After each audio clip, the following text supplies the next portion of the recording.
आंतरराष्ट्रीय स्तरावर निर्माण झालेल्या युद्धजन्य परिस्थितीच्या पार्श्वभूमीवर कोल्हापूर जिल्हा प्रशासन सतर्क झाले। आज पालकमंत्री प्रकाश आबिटकर यांच्या अध्यक्षतेखाली जिल्हाधिकारी कार्यालयात महत्त्वाची आढावा बैठक पार पडली। या बैठकीत युद्धग्रस्त किंवा तणावग्रस्त देशांमध्ये वास्तव्यास असलेल्या कोल्हापूर जिल्ह्यातील नागरिकांच्या माहितीचा सविस्तर आढावा घेण्यात आला। जागतिक स्तरावर काही देशांमध्ये निर्माण झालेल्या युद्धजन्य परिस्थितीच्या पार्श्वभूमीवर कोल्हापूर जिल्हा प्रशासनाने सतर्कता बाळगली आहे। पालकमंत्री प्रकाश आबिटकर यांच्या अध्यक्षतेखाली आज जिल्हाधिकारी कार्यालयात आढावा बैठक घेण्यात आली। या बैठकीत युद्धग्रस्त किंवा तणावग्रस्त देशांमध्ये अडकलेल्या अथवा वास्तव्याला असलेल्या कोल्हापूर जिल्ह्यातील नागरिकांची माहिती संकलित करण्याबाबत चर्चा करण्यात आली।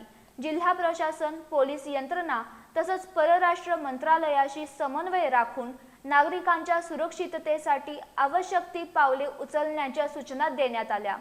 संबंधित देशांतील परिस्थितीवर लक्ष ठेवून आवश्यक असल्यास तातडीची मदत उपलब्ध करून देण्याची तयारी प्रशासनाने दर्शवली आहे। पालकमंत्री आबिटकर यांनी सर्व संबंधित विभागांनी समन्वयाने काम करून नागरिकांच्या सुरक्षिततेला सर्वोच्च प्राधान्य द्यावं असे निर्देश दिले।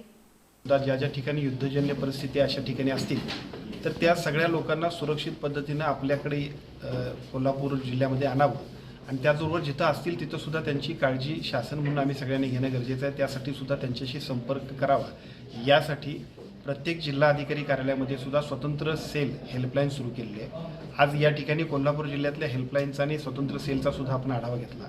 एकूण जिल्ह्यामध्ये जे काही एकूण बाहेर संपर्क आपल्याशी ज्यांचा झाला असे एकूण 207 आमचे सर्व कोल्हापूर जिल्ह्यातील नागरिक नोकरीनिमित्त पर्यटनाच्या निमित्तानं बाहेरच्या देशामध्ये जिथे युद्धजन्य परिस्थिती आहे तिथं आहेत, परंतु त्यातले साधारणतः 23 आत्तापर्यंत परत आलेत।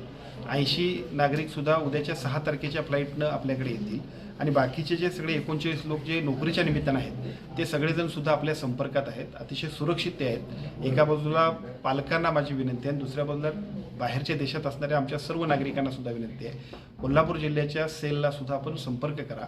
जिथं जिथं आवश्यकता वाटेल तिथं संपूर्ण सहकार्य करण्याची जबाबदारी केंद्र शासन, राज्य शासनाची आणि जिल्हा स्तरावरती सुद्धा आम्हा सर्वांची आहे। आम्ही सर्वजण त्या सगळ्यासाठी सज्ज आहोत।